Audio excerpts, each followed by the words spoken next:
तत्वार्थ रामायण में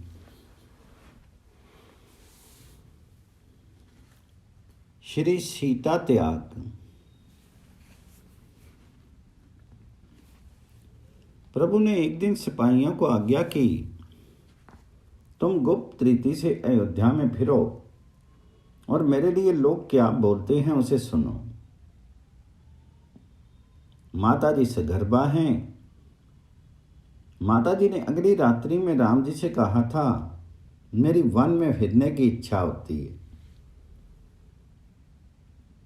सुबह प्रभु के कान में खबर आ पहुंची।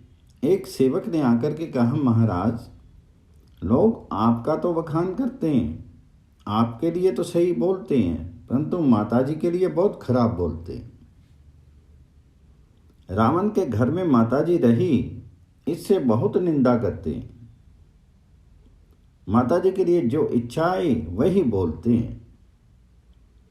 आपने इनको घर में रखा, इस कारण आपकी भी निंदा करते हैं।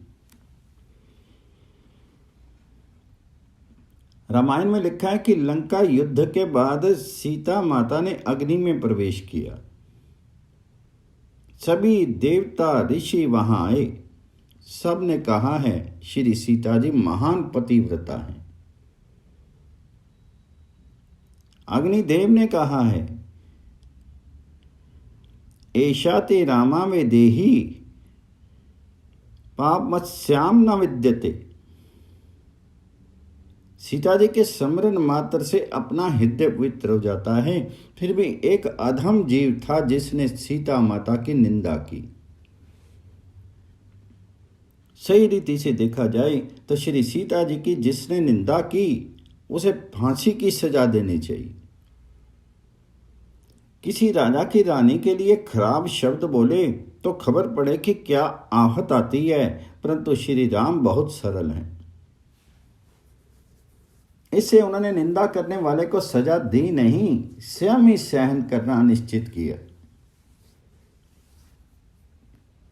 राम जी जानते हैं कि यह खोटा कलंक है। सीता जी निर्दोष हैं, फिर भी उन्होंने निश्चय किया कि कलंक दूर करने के लिए सीता जी का त्याग करना ही पड़ेगा।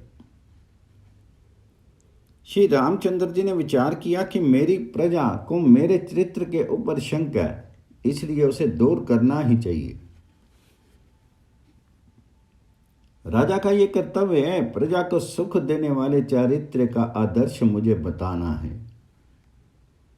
मुझे इस जगत को शब्द से उपदेश करना नहीं, मुझे शुद्ध चरित्र से ज्ञान देना है।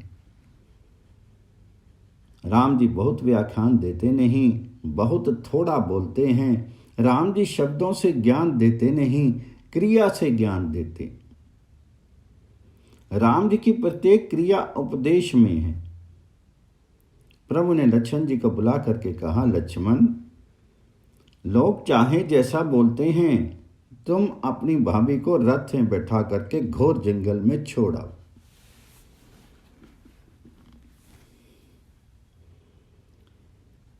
लक्ष्मण जी को खूब गुस्सा आया। लक्ष्मण जी का सीता जी में मात्र भाव है। लक्ष्मण जी ने पूछा, मेरी मां के लिए कौन ऐसे वचन निकालता है? तो लक्ष्मण जी सीता जी की निंदा करने वाले को सजा देने के लिए तैयार होगी। राम जी ने कहा, लक्ष्मण, क्रोध मत करो, शांत रहो, मैंने बहुत विचार पूर्वक यह निर्णय लिया है।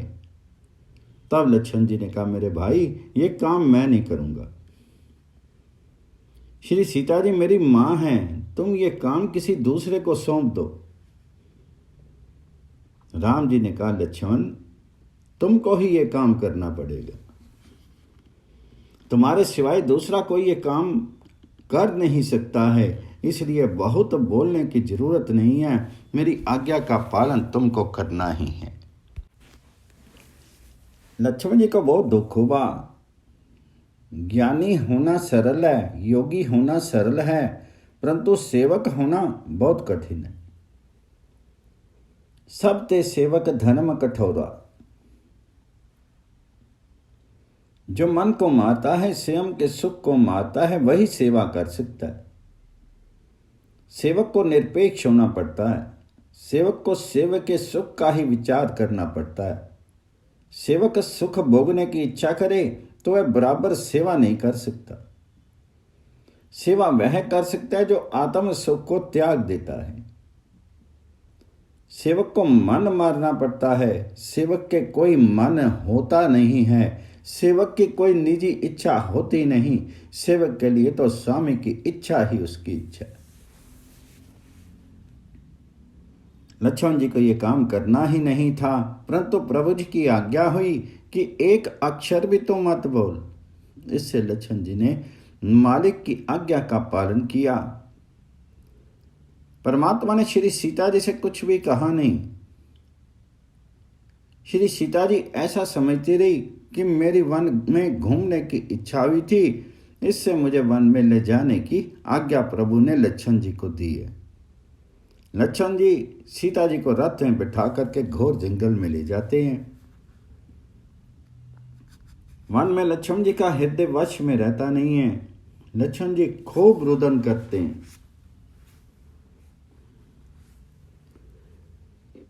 माता जी रुदन का कारण पूछती हैं, तब लक्ष्मण जी कहते हैं, माँ मुझे कहने में बहुत दुख होता है, परंतु अयोध्या के लोग जो इच्छा हो वैसा बोलते हैं, इसलिए प्रभु ने तुम्हारा त्याग किया है। माँ क्षमा करो। ये काम मुझे करना नहीं था, परंतु मैं तो सेवक हूं। लक्ष्मण जी महान बुद्धिमान है। सीता जी से कहते हैं, माँ तुम्हारे पिताजी के मित्र वाल्मीकि ऋषि का आश्रम पास ही है।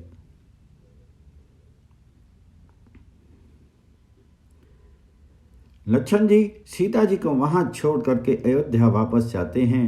अकेली छोड़ी हुई सीता जी बहुत रुदन करती है। वाल्मीकि जी के शिष्य उन्हें खबर देते हैं। वाल्मीकि जी दौड़े आते हैं, श्री सीता जी को धैर्य देते हैं, उनको समझाते हैं, बेटी तुम्हारे पिता जनक मेरे मित्र हैं, तुम मेरी पुत्री है, सब ठीक हो जाएगा। सीता माता को समझा करके वाल्मीकि जी आश्रम में ले आते। चक्रवर्ती सार्वभौम राजा श्री राम के 2 बालकों का जन्म वन में एक ऋषि के आश्रम में होता है। इनके नाम पड़े हैं लव और कुश। श्रीमद् भागवत की रचना गंगा के किनारे हुई है। रामायण की रचना तमसा के किनारे हुई है। वाल्मीकि ऋषि का आश्रम तमसा नदी के किनारे है। वाल्मीकि ऋषि ने रामायण की रचना करने के बाद लव और कुश को रामायण पढ़ाई। रामायण के प्रधान वक्ता हैं लव और कुश। रामायण की पहली कथा श्री राम जी के दरबार में होती है और राम जी के 2 बालक लव और कुश ये कथा कहते हैं। समाज को 2 तरफा घूमता है। राम जी ने सीता जी का त्याग किया, ये बहुतों को सहन हुआ, परंतु किन्हीं को सहन नहीं हुआ। जिनको ये सहन नहीं हुआ वे कहते थे कि सीता जी का त्याग करने की जरूरत नहीं थी, परंतु वे केवल इतना ही कहकर रह गए। किसी ने भी राम जी के पास जाकर नहीं कहा कि माता जी को घर में बुला लो।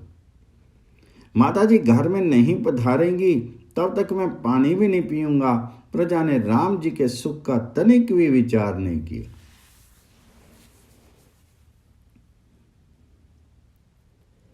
बाधा उठाई केवल एक वशिष्ठ जी ने। अकेले राम जी सिंहासन के ऊपर बैठे, यह उनको वशिष्ठ जी को सहन नहीं हुआ। उन्होंने राम जी से कहा, ये बहुत बुरा है, सिंहासन पर तुम एकाकी बैठते हो, उसको देख करके मुझे बहुत दुख होता है। सीता जी का त्याग किया, ये तुम्हारे योग्य नहीं। सीता जी को घर में पधराओ। श्री सीताराम जी सिंहासन पर विराजे, ऐसा दर्शन मैं करना चाहता हूं। राम जी ने गुरु जी के चरण पकड़ करके कहा, आप इस विषय में मुझे कुछ कहे नहीं, मैंने जो किया है वह विचार पूर्वक किया है। तो राम जी को यज्ञ करना है, ये समाज के आरोग्य का साधन है, प्रजा को एक आदर्श बताना है। राम जी ने वशिष्ठ जी से सलाह पूछी।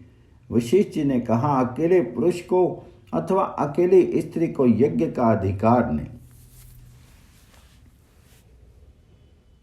यज्ञ तो पति पत्नी दोनों साथ बैठे तो ही हो सकता है। तुम सीता जी को पधराओ तो ही यज्ञ होगा। तो राम जी ने कहा, सीता जी को नहीं पधराऊं तो? तब वशिष्ठ जी ने कहा, तुम राजा हो, किसी राजकन्या के साथ दूसरा विवाह करो। पत्नी के बिना यज्ञ हो नहीं सकता। अकेले राम को यज्ञ करने का अधिकार नहीं और राजा को यज्ञ तो अवश्य करना ही चाहिए। तुम दूसरा विवाह करो। राम जी ने कहा, गुरु जी आप ये क्या कह रहे हो? जगत की प्रत्येक स्त्री मेरी मां है, अतः मुझे दूसरा विवाह करना ही नहीं है। तो वशिष्ठ जी ने कहा, तुम दूसरा विवाह करते नहीं और सीता जी को पधराते नहीं, तुमको यज्ञ करने का अधिकार नहीं। श्री रामचंद्र जी ने युक्ति की। उन्होंने सीता जी को सुंदर स्वर्ण मूर्ति बनवाई। बराबर सीता जी की ही तरह सोने की मूर्ति बनवा ली गई। श्री राम जब यज्ञ में यजमान आसन पर बैठे तो वे सीता जी की मूर्ति को साथ लेकर के बैठे। जय श्री राम।